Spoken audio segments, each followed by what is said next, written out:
एक बहुत बड़ी खबर सामने आ रही। भारत का 325 टन से भी ज्यादा सोना बैंक ऑफ इंग्लैंड और बैंक ऑफ इंटरनेशनल सेटलमेंट्स में पड़ा हुआ है। लेकिन अब यह सोना एक नए खतरे में फंस चुका है। वजह बनी है अमेरिका की नीतियां और ट्रंप की वापसी। क्या भारत को तुरंत अपना सोना वापस मांग लेना चाहिए और क्या ब्रिटेन की ये बैंकें डिफॉल्ट कर सकती हैं? इस वीडियो में हम इस खबर को विस्तार से समझेंगे।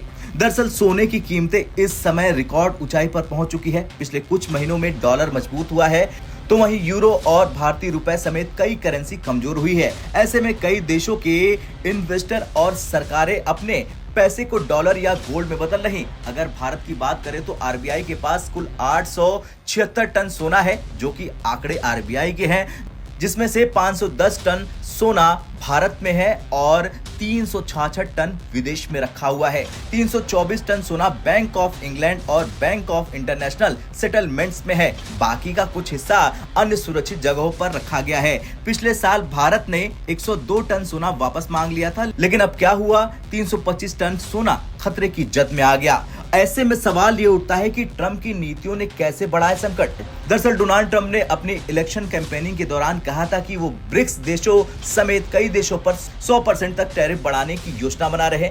इस ऐलान के बाद ब्रिटेन और यूरोप की बैंकों के निवेशकों ने अपना सोना निकालना शुरू कर दिया और तेजी से अमेरिका भेजने लगे। परिणाम यह हुआ कि बैंक ऑफ इंग्लैंड पर अचानक सोना लौटाने का भारी दबाव आ गया। पहले जहां 2 से 3 दिनों में सोना लौटाने की प्रक्रिया होती थी, अब 2 से 3 महीने तक का समय दिया जा रहा। कई एक्सपर्टों का मानना है कि बैंक ऑफ इंग्लैंड के पास असल में उतना सोना अब मौजूद ही नहीं है। अब सवाल ये उठता है कि क्या बैंक ऑफ इंग्लैंड और BIS भारत को सोना लौटाने में देरी कर सकते हैं? दरअसल अगर ये बैंक डिफॉल्ट कर गई या ब्रिटेन की सरकार ने सोने की निकासी पर कोई पाबंदी लगा दी तो भारत को बड़ा नुकसान हो सकता है। इतिहास में पहले भी ऐसा हो चुका है। वेनेजुएला ने जब अपना सोना ब्रिटेन से वापस मांगा तो उन्हें देने से इनकार कर दिया गया था। जर्मनी और तुर्की जैसी बड़ी अर्थव्यवस्थाएं भी पिछले दशक में तेजी से अपना सोना विदेशी बैंकों से वापस मांग चुकी है। वैसे भारत सरकार को इस संकट को गंभीरता से लेना चाहिए। भारत को तुरंत अपने 325 टन सोने की वापसी की प्रक्रिया शुरू करनी चाहिए।